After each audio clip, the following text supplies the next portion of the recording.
Let's talk Tanya for the 26th of Tamuz of a leap year.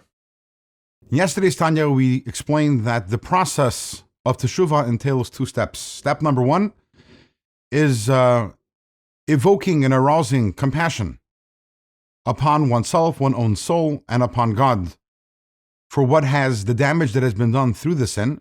And the second step is breaking the ego for the reasons we explained yesterday, that when we break the ego, we break the klipa, which allows us to extract our soul and the godly energy, the divine energy, from the clutches of the klipa.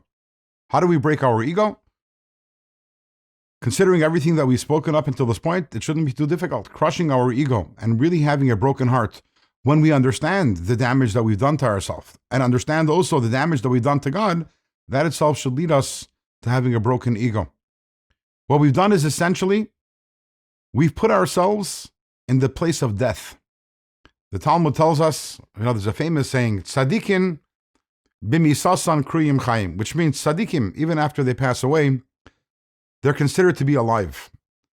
There's a less famous continuation to that passage, which is Rishoyim b'chayehem kiruyim esim, that wicked people, even while they are alive, they are considered dead. What does that mean? But God is life. God is the source of all life. Connection to God equals life. The verse says, Atem hadveikim b'Hashem elokeichem chayim kulchem hayom. You who cleave, you who connect to God are alive. Klipa is the antithesis of this. Klipa is the opposite. Klipa is the place of death. And when we are in the clutches of Klipa because of the sins that we've done, so such a person is considered to be a dead person. Interestingly, the Alter Rebbe says, we know in Hallel there's a verse, we say, Loi hamesim yehalaluka. We say, the dead people, they can't praise God. And then we continue, but va'anachnu nevarechka, we will bless God forever.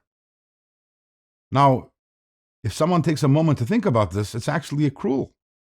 We're mocking, we're taunting the dead. You guys, you're not alive anymore. You can't come to shul, you can't praise God, you can't daven. Why would we do that? And by the way, is that even true? In Gan Eden, the souls aren't busy praising God over there? The Alter Rebbe says, no. When we're saying this in Hallel, we're not talking about people who have physically passed on. We're talking about people who are alive physically. But they're considered mesim, they're considered dead because they're in the clutches of the klipa because of the sins they have done, and therefore they're incapable of praising God.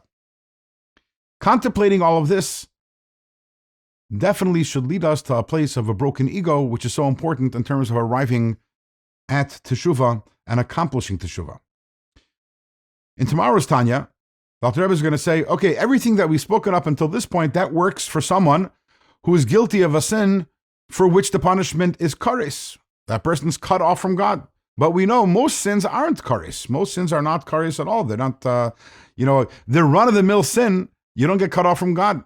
So is it possible to feel that compassion on one's own soul and to break the ego if a person has only done the small sins and is not guilty of a capital offense or a sin for which the punishment is kares? What is the answer to that question? That's tomorrow.